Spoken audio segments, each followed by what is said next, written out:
السلام علیکم ورحمۃ اللہ وبرکاتہ۔ میرے عزیز بہنوں اور بھائیوں، آج میں لے کر آئی ہوں 27 رجب کے روزے کی فضیلت۔ میرے پیارے بہنوں اور بھائیوں، ویڈیو کی طرف بڑھنے سے پہلے آپ سے ایک چھوٹی سی گزارش ہے، میری ویڈیو کو اسکپ مت کیجیے گا، میری ویڈیو کو مکمل دیکھیے گا اور صدقے کی نیت سے میرے چینل کو سبسکرائب کیجیے گا۔ میں امید کرتی ہوں کہ تمام احباب بہن اور بھائی اللہ کے فضل و کرم سے خیر و عافیت سے ہوں گے۔ میرے پیارے بہنوں اور بھائیوں، اس ویڈیو میں آپ کو بتاؤں گی ماہ رجب میں روزے کے فضائل برکات، حدیث مبارکہ کی روشنی میں بتاؤں گی۔ میرے عزیز بہنوں اور بھائیوں، رجب کے مہینے کے کچھ دن باقی ہیں۔ نبی پاک صلی اللہ علیہ وسلم کی تعلیمات رجب کے حوالے سے یہ ہے، حدیث پاک کے مطابق نبی علیہ السلام اس مہینے سے رمضان کی تیاری شروع فرماتے۔ آج ہمارے حالات کا عالم یہ ہے، جب رمضان سر پر آ جائے پھر بھی رمضان کی تیاری نہیں ہوتی۔ دوسری بات، نبی علیہ السلام جو رمضان کی تیاری فرماتے وہ کون سی تیاری تھی؟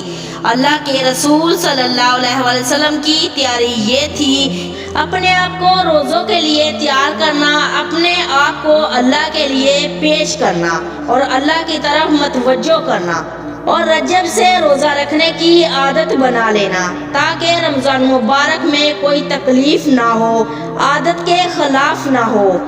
ابھی سے شروع کر دے تو رسول صلی اللہ علیہ وسلم کی تیاری یہ تھی، اور نبی علیہ السلام دعا مانگتے، اے اللہ یہ جو پہلے مہینے ہیں رجب کے اور شعبان کے، اس میں برکتیں عطا فرما، اے اللہ اس بابرکت طریقے سے رمضان تک پہنچا دے۔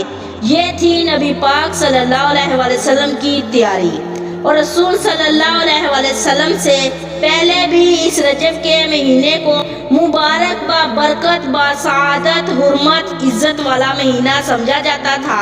رجب کا مہینہ اتنا ہی مبارک تھا، اگرچہ وہ کافر تھے لیکن پھر بھی ماہ رجب کا احترام کرتے۔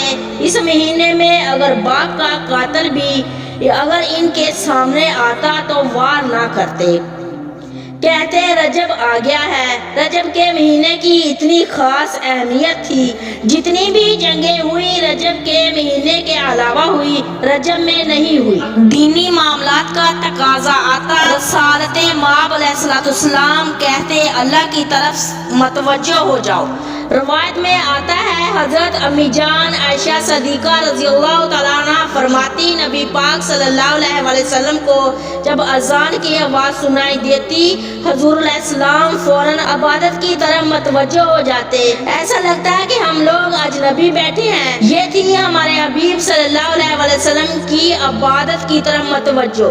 میرے پیارے بہنوں اور بھائیوں، اللہ تعالیٰ ہم کو اس پر عمل کرنے کی توفیق عطا فرمائے، ہم سب کو اللہ تعالیٰ ہمارے پیارے حبیب کے نقش قدم پر چلنے والا بنائے۔ جزاک اللہ خیرا۔